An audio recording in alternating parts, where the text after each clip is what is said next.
Baconbits Mcteebs, take one. Hey now. At a table decked with awesomeness.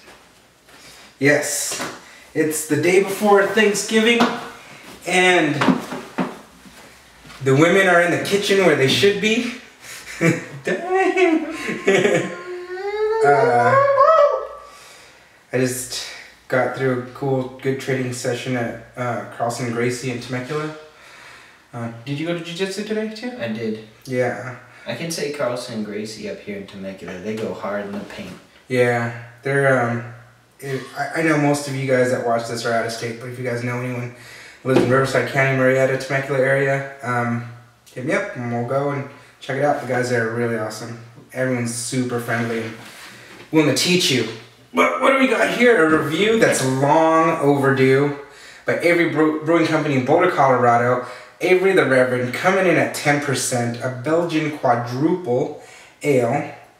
What can I say? This is one of probably the best American quads, if not the best American quads ever made. It's my personal favorite. Yes. It's near and dear to my heart, so this review is going to be heavily biased. Just a little bit. Alright, so let's crack this bitch open. And we've had Reverend on tap too. They've got it at the Yard House. And several other places, but I think, and let me know if you disagree with me, I think it comes out better from the bottle. I'm going to disagree with you because I know it tastes better coming from the bottle. Alright. Like it's Reverend on tap is good. It is. It's actually pretty fantastic. This from the bottle is something. It's exquisite.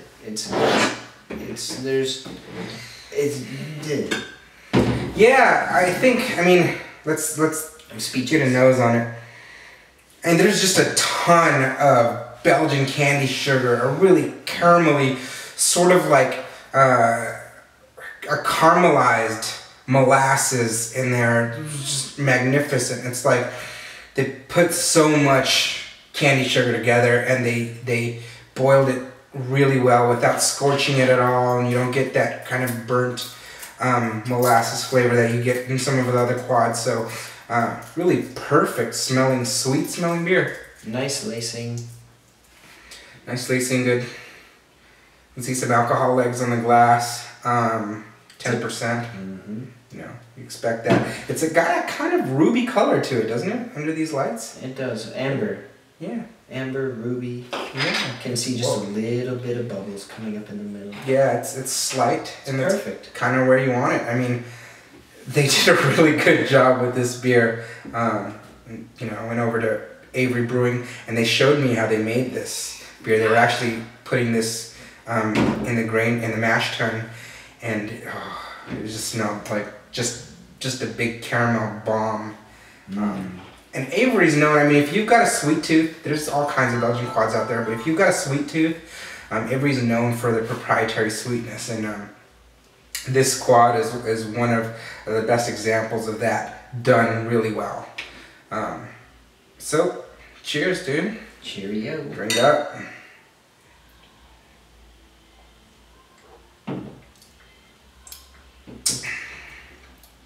Needs to warm up a little.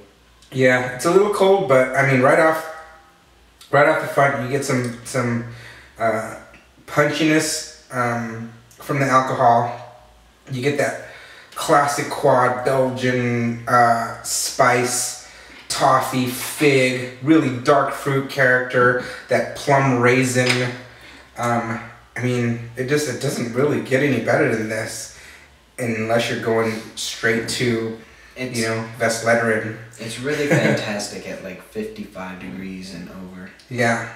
Yeah, as it warms up, just like any quad, it's going to get better. The solvent kind of taste from the alcohol will just completely disappear. Yeah, right now it's a little muted. Yeah. It just came out of the fridge like 2 minutes ago. Yeah, and you know, when you do drink these, you do want to let them sit. We're just impatient because it's like almost, 10 o'clock and...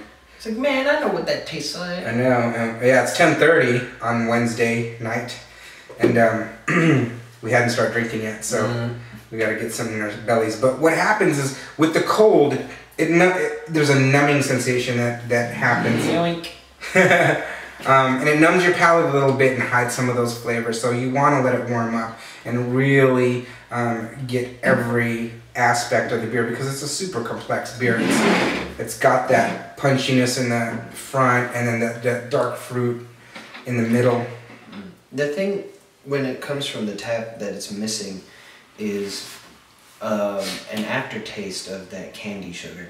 Mm-hmm. Which I suspect is from the bottling. They dump a bunch of sugar in to give the yeast something to eat. Yeah, that re-fermentation that occurs in a bottle is just a characteristic that you can't, and I mean this is arguable, a lot of people argue about this, but you really can't replicate that in a keg for some reason. Just re-fermenting in a bottle just does it, and does it well, and that's why this Belgian style and all the Trappist breweries in Belgium bottle their beer. Yeah. And that's where the conditioning occurs, and it blends so well in this one. Any other afterthoughts on this?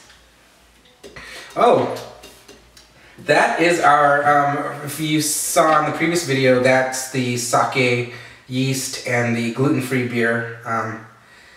What's it called? I'll kick a wheat field in the dick. I'll kick a wheat field in the dick. I don't know. Because it's gluten-free. So I'll kick a wheat field in the dick. Yeah, I mean, it says it all. Screw wheat! Yeah, exactly. That's what she said. And it's right about 68 degrees right now. 68 degrees, it's still bubbling up. It's been fermenting since Sunday, so it's I'm going on day 4 now. The reason why you don't see any krausen is what again? Oh, okay. So here's the deal. Gluten is a very long protein string, and a krausen happens because the material, these proteins in the wheat, get carried up and they make sort of a net out of these very long protein strings. What we have actually is the most baby of baby krausens. Like there's like a little rim of bubbles and there's like a little hint of like hops left on the side. Not much hops went into this. I think like 0.3 ounces of hops. Yeah, but it was a high alpha acid hop. What hop did we use?